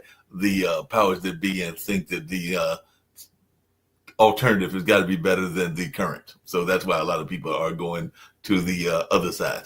And sometimes the other side is not in your best interest, because I know a lot of people in the European side that are supporting the far right because they feel that the far left has gone too far to the left and everything. But the far right would be like almost supporting like a Nazi style government and everything, but they're hoping that they will do better for them. I don't think that that's going to happen, but that's what they're hoping for and everything, because they're just frustrated by the nature of politics. George.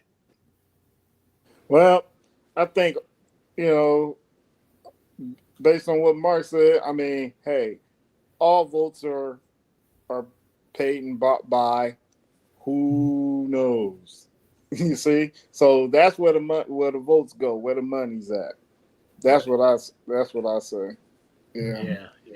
Oh, hey, I got out of the subject a little bit. I got a funk announcement to make. Go ahead. Okay. Around the end of July, date to be announced, there's going to be a huge P-Funk show underneath the mothership out here in San Antonio. Pro Trailer starring the Groove Allegiance, Garrett Scheider and his band. And cool. With a few funk surprises to come. And it's going to be called the Mothership Festival. Okay. So it's going to be the first annual show. It's going to be happening every year. And then also in between that, the year, there will be other bands that will get the chance to perform underneath the mothership. There's going to be a whole permanent stage built under that mothership. That's what's up. It's in the works right now. And we're getting all the particulars hashed out. Hector Garcia, of course, is DJ Me. He's the one that's putting this all together with the help of Garrett, myself, and April. And it's going down, dude. So be ready. Any way I can support it, I will. And we'd love to come down there and perform, just so y'all know. If we get the logistics work out, I bring the crew down. I'll get with Tony and we'll get some all-stars together and we'll be down there. Yes, hey, you guys definitely came up in the conversation. The first person, a band that's getting to perform there is actually Garrett Scheider, because P-Funk, and his dad being Star Child, so we're trying to bring that all back to life. And any funk band that want to jump in can actually jump in. That's not going to be the only time once a year. It's going to be other things happening, but the mothership funk festival is going to happen once a year, that particular thing. I'm liking that, because we need more of these things. Hold on one second, Mark. We need more of these things around the country. Yes. It can't just be the Funketeers ball all the time. Mm-hmm. Well, that's what in different states. Hold on, Mark. In different states, if we set these things up, that'll help keep the funk alive. Go ahead, Mark. No, I just had a question for you because, like I said, I know that you and George are much more into the actual physical sound of the funk music than, unfortunately, I am, even though I've learned a lot in these 5 years from you and everything. But I do think that, if I remember correctly, wasn't there a band that was a funk band that had the title of Hot Chocolate and everything like that? And if I'm correctly, in July, later on this month, there's going to be a s'mores and hot chocolate festival here in Durham. And I'm like, how are you going to have a hot chocolate festival and not have any funk music? Because they're looking at their lineup and there's no music at all. So I'm like, how are you going to have a festival? I don't know if hot chocolate was funk as much as pop, but I remember the name. Okay. Oh, they were. They were funk. Oh, funky. Okay. Really? What was their hit? I got my mind made up. Oh, them guys. Yeah. Yes. Those are my dogs, man. That's what I thought. But how are you going to have a festival named the S'mores and Hot Chocolate Festival and not have any funk music? They made that song? Yep. And you are Get the it? one. You are the one. You are the one. Okay. Because I remember I got my mind made up. You can get it. Come on and get it, girl. Ain't it time? Tonight is fine. Yeah. Push it, girl, baby. Yeah, that should be my cut. They wrote that, and man, they are funky, man. Chocolate milk. That especially that you are the one, baby. Right. Okay. You are the one, you are the one, you are the one.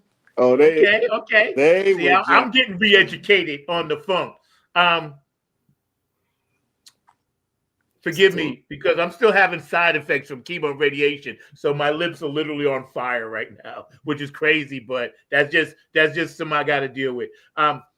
Upheaval number 3. We only got 3 to go, y'all. Upheaval in the Middle East. The events unleashed by Hamas October 2023 attack on Israel reverberated across the Middle East in 2024. Israel continued its war in Gaza. The death toll now exceeds 45,000, and northern Gaza is on the verge of famine. Israel notched numerous tactical victories, including the killing of Hamas leader and October 7th mastermind, Yahya Sinwar. But its strategic objective, defeating Hamas, remained elusive. In April, Israel bombed what Iran said was its consulate in Damascus, which led to an unprecedented Iranian missile and drone attack on Israel. Mark, keep it short because I gotta get out of here. Yeah, I got you. I got to get ready to wrap up too anyway. But I got a funny feeling that this war is continuing to expand and will continue to expand. And even though I have family members that are of family. My dad's other half is Jewish, and I definitely have some Jewish friends and everything.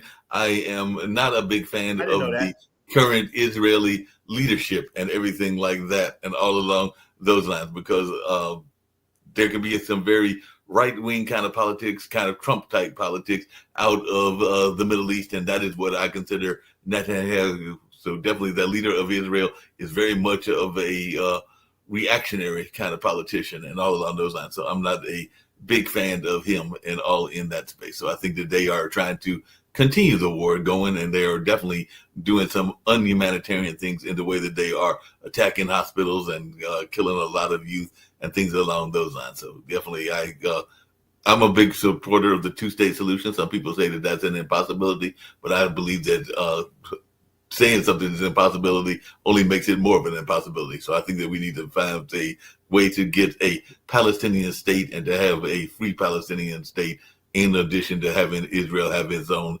sovereignty. And I don't think that just because they say from the river to the sea means that they cannot exist and that one of them has to not be existent. But they've been fighting forever, and they seem like they'll be continuing this war, unfortunately, for the rest of this year. But hopefully that will, some sort of truce will take place. But maybe George has got some thoughts on that since he's of a military background.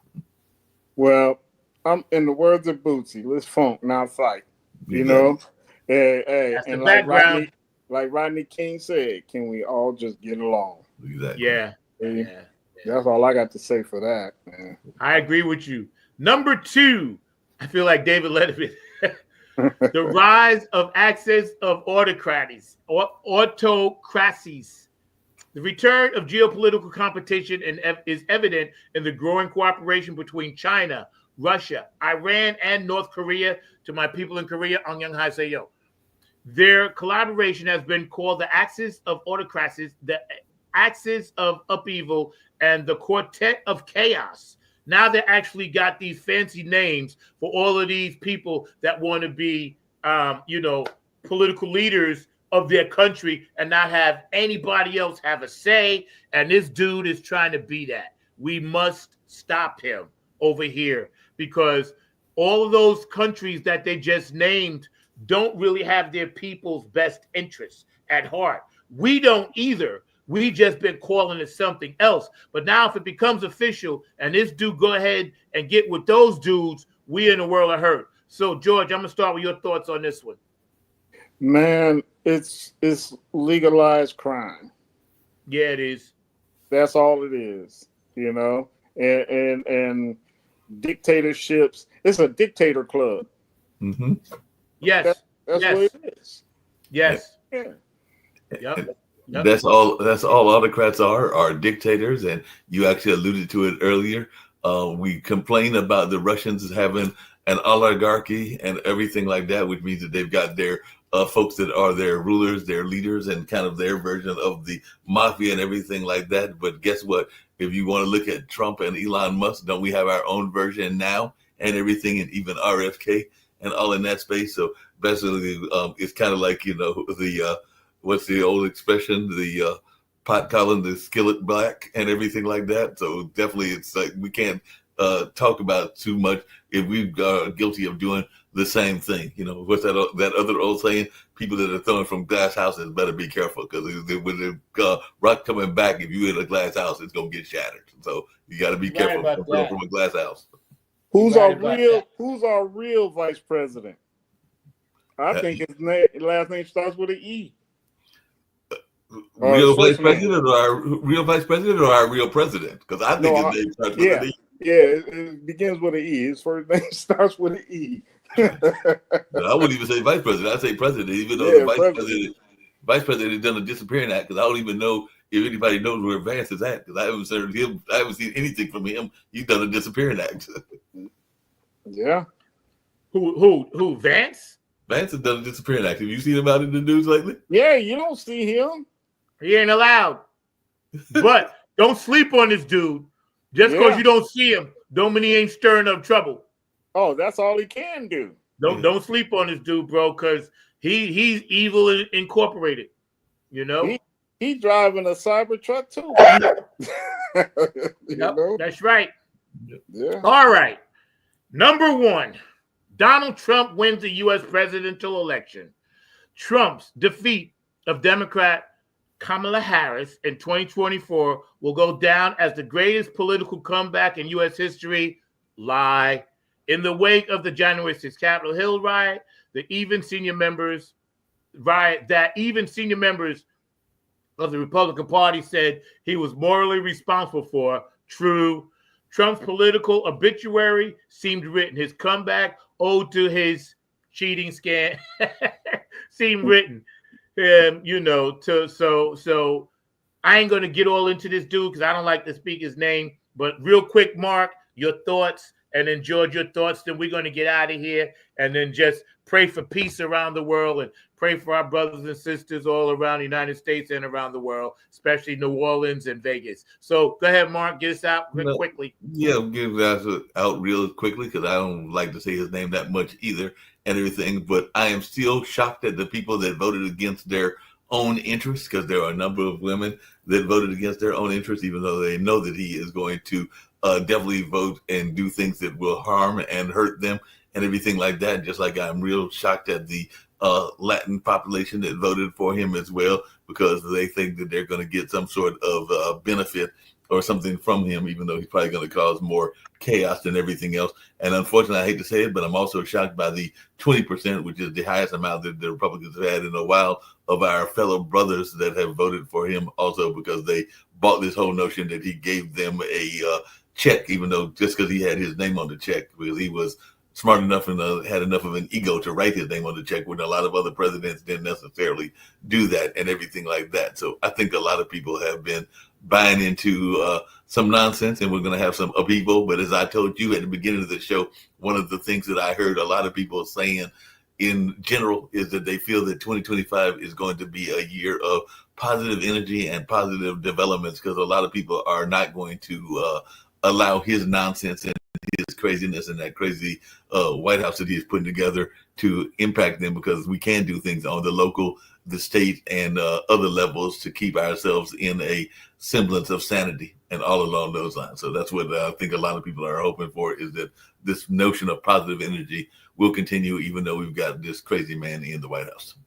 But I'm going to let George go for a second. But you left something out. They didn't only do it for the whole check, because that was years ago.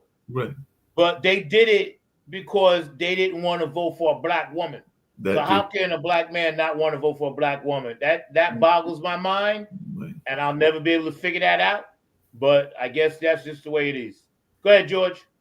Yeah, well, I'll tell you, you hit it right on the head there, Zach. They didn't want to vote for a black woman because there are way more women in the United States than there are men. And by him being a total male chauvinist, you know, all the women on earth should have voted for Kamala. You know, you look at it. I mean, that's how you know the man had 4 years to plan on how to win. Okay, you know, cheating, and he cheated.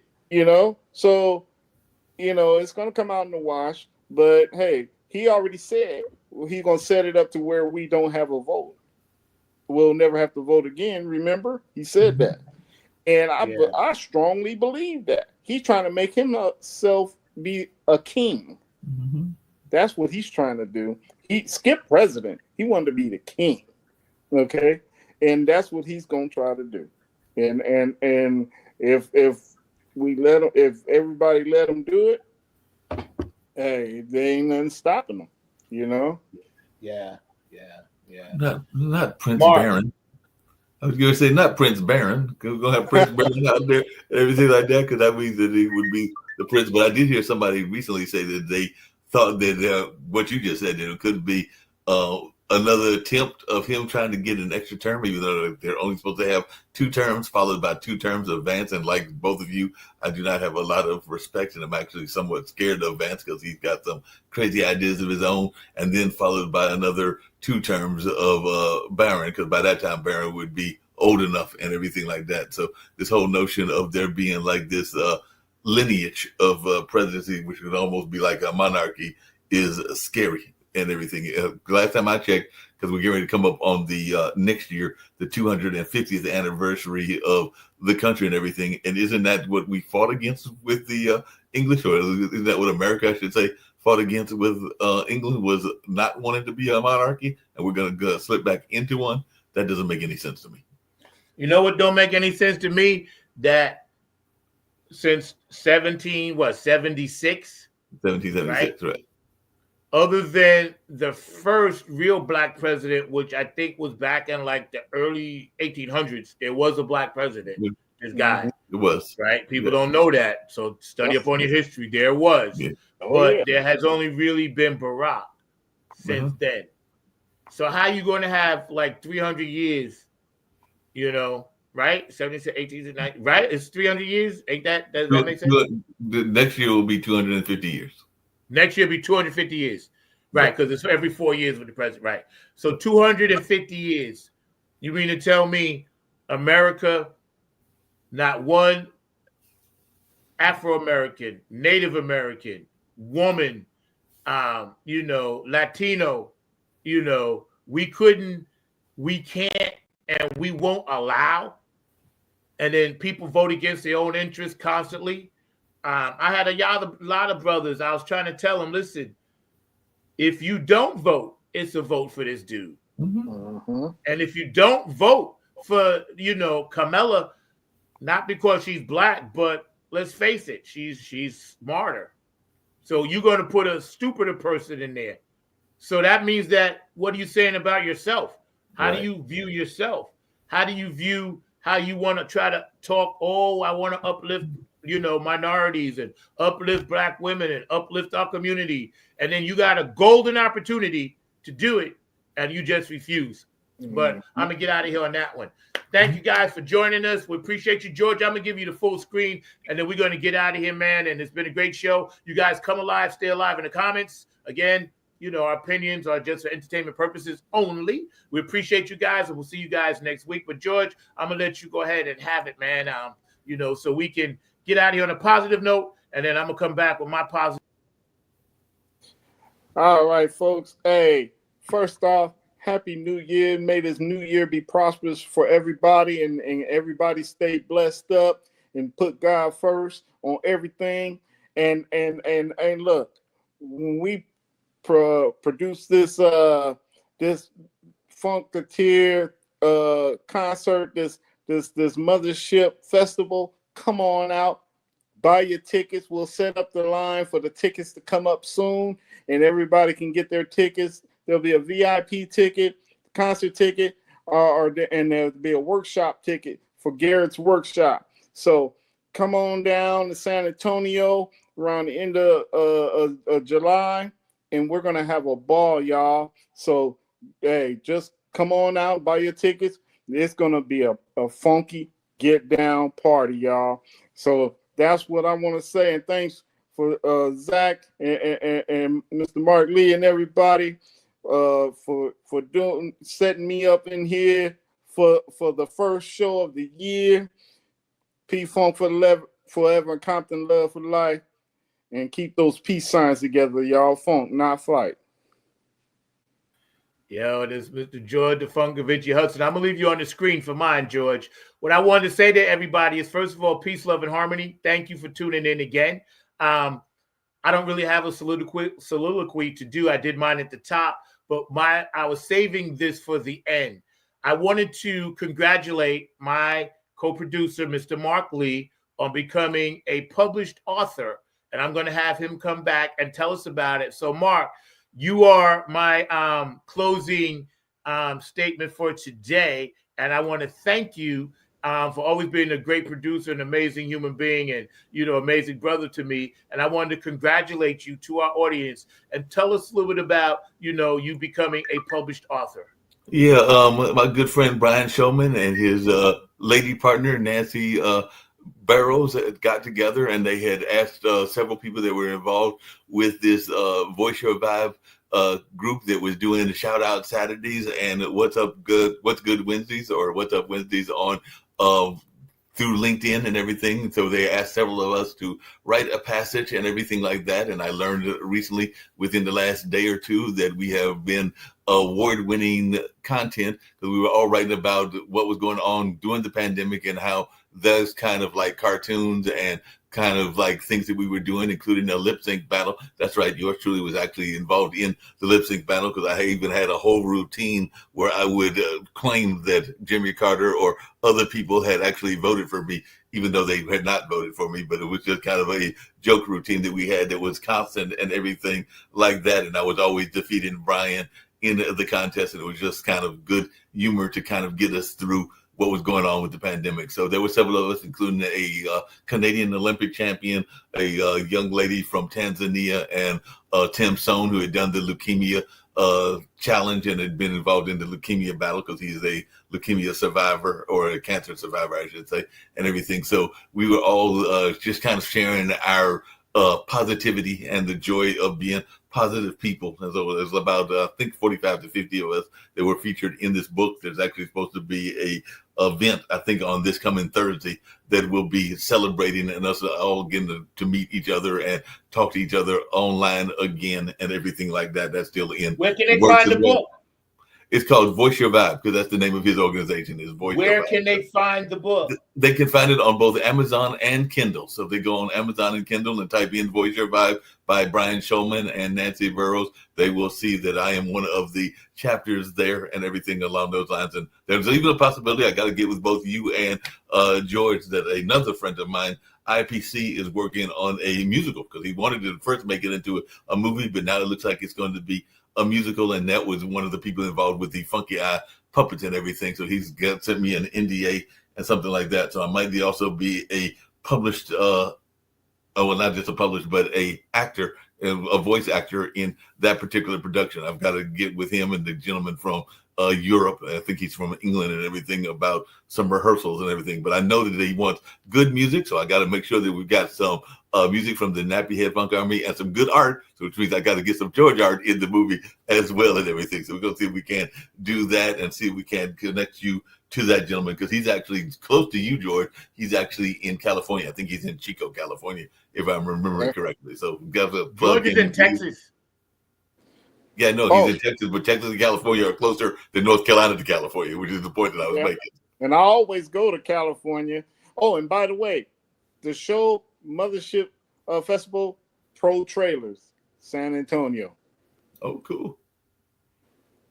So congratulations, Mark. I appreciate you, man, and all the hard work that you do. And, you know, everybody out there, you know, continue to keep the faith, continue to stay positive and uplifted. And, you know, we're going to get out of here on this one. And we'll see you guys next week. Y'all have a beautiful, beautiful Saturday. Hey, yo, man, what time is it? You know what time it is, man. 2 a.m.? Yeah, man. Man, you know what? What's that? It's 8:46, bro. Wow, that's deep. Yeah, you know what time that is. Yeah, man. Nappy Head. Yo. Funk Army. What's up? Stand up. Get it live, y'all. Come on, drop that beat. You know what we gotta do. Yeah, man. We bringing this funk just for you. Repeat after me. Say, you don't have to be the best, just gotta outlast the rest. You don't have to be the best, you don't, just gotta outlast the rest. You don't have to be the best, just gotta outlast the rest. You don't have to be the best, just gotta outlast the rest. United we stand, divided we fall. Should our backs ever be against the wall, we'll be together until the jam is done. I'ma say that again for you. United we stand, divided we fall. Should our backs ever be against the wall, we'll be together until the jam is done. Here we go, y'all. Now let me tell you a little story about United We Stand. It says we're gonna funk across this funkless land. We gon' stand up and let our voices be heard. We ain't gonna let nobody stop us from spreading the spiritual word. The ruthless corporate greedy don't give a damn about the needy. We need everybody in the house to join us on this one, all right? Y'all say, united we stand, divided we fall. Should our backs ever be against the wall, we'll be together until the jam is done. Are y'all out there? You feeling it? United we stand, divided we fall. Should our backs ever be against the wall, we'll be together until the jam is done. Yeah. Check. 1, 2, 1, 2. United we stand, divided we fall. Funkin' with the poor people most of all, as they poison our mind with food control. Third eye is wise, sacrifice. Wake up and see what they doing to you and me.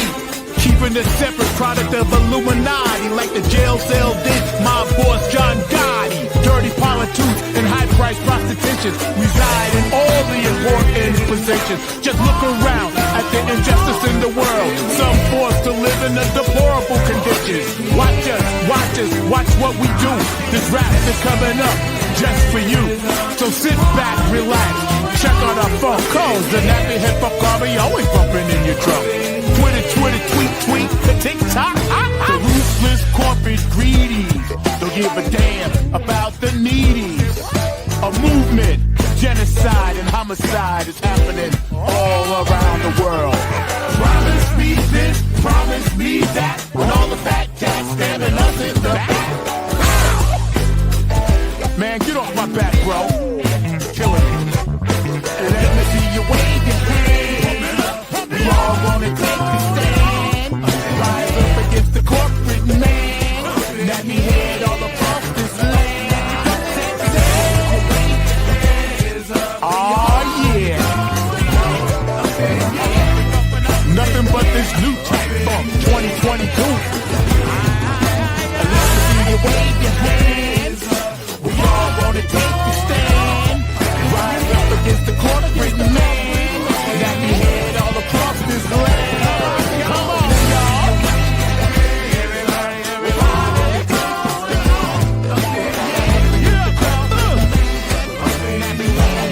Come on, man. United we stand. Divided we fall.